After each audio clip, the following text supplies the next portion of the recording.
طلعنا سفرة ببستان يوم كامل على الشط وبتنا بيه، وشفنا اشياء تخوف وسوينا فعاليات كلش حلوة وتونسنا. وحبيت اخذكم وياي. تعالوا خلينا نروح سوا. هنا قاعدين ننتظر الشباب يتجمعون حتى ننطلق، وهسه اجوا الشباب وصعدنا الغراض بالسيارة وانطلقنا. وهنا وقفنا بالطريق، نزلنا لان محتاجين شوية اغراض ناقصتنا، اخذناهن ورجعنا كملنا طريقنا. وصارت الدنيا ليل وبعدنا ما واصلين، اوه يا الطريق شطولة. واخيرا وصلنا، بس للاسف طبينا بطريق غلط بالبستان وتيهنا. هسه تعال شي رجعنا ويفرنا بهذا الطريق. واول ما وصلنا اول شي سويناه خلينا السمك على النار لان كنا كلش جوعانين. والشباب سووا نراقيل على ما يستوي السمك. احتاجينا شوية حطب للسمك وطلعنا ندور حطب بالبستان. وسمعنا صوت كلش غريب، اللي يعرفه شنو هذا الصوت خلي يكتب لنا بالتعليقات، الصوت يخوف كلش. ضربتني بيش برجلي.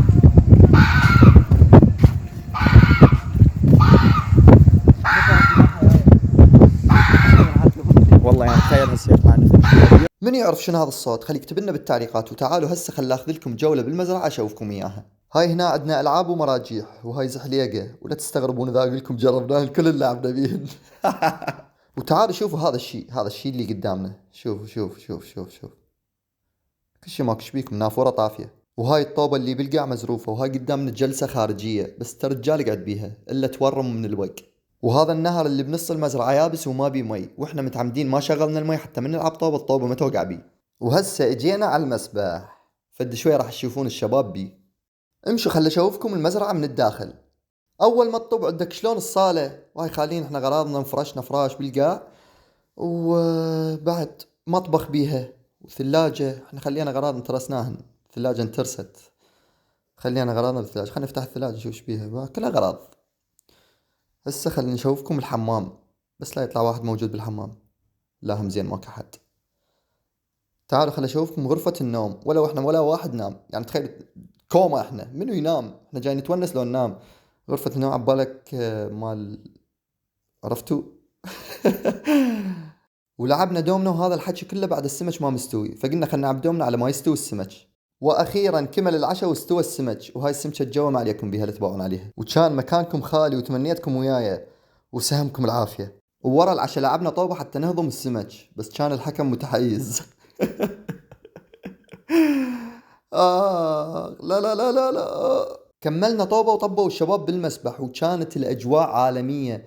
بس أنا ما سبحت لأن الجو بارد ثلج. أنا أتعجب عليهم شلون طبوهم ما أدري.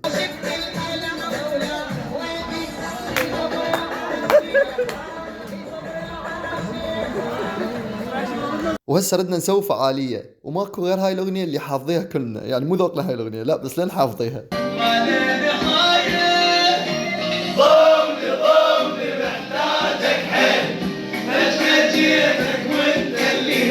وهسه لعبنا محابس وتونسنا اكثر شي بالمحابس. وانقلبت عليهم جاسم الاسود، والله وانا اخذت المحبس، والله العظيم انا طلعت المحبس.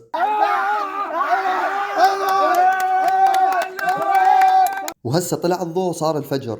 وتعالوا خلينا نروح ننزل على الشط. اخذنا صور وقعدنا ننتظر شروق الشمس، نريد نشوف المنظر، نريد نحس بهذا الشعور.